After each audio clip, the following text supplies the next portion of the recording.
जी माशाल्लाह अल्लाह का बंदा आ गया है हमें लेके जाने के लिए। ये सारे दोस्त हैं,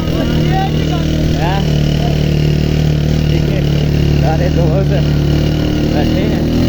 ये अल्लाह का बंदा आया है, मैंने दुआ मांगी थी कोई अल्लाह का बंदा है मुझे लेके जाए, तो अल्लाह ने दे दिया।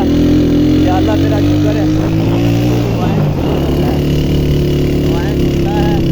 तो अल्लाह के मतलब हम तो बड़े गुनाहगार हैं, ये बड़े खुशनसीब लोग होते हैं जिनको वो किसी के काम आए। तो ये सबसे अच्छी बात है कि मेरे अल्लाह ने दोस्त और हैं, ये मेरे साथ जाने वाले हैं, ये भी लगे हुए हैं।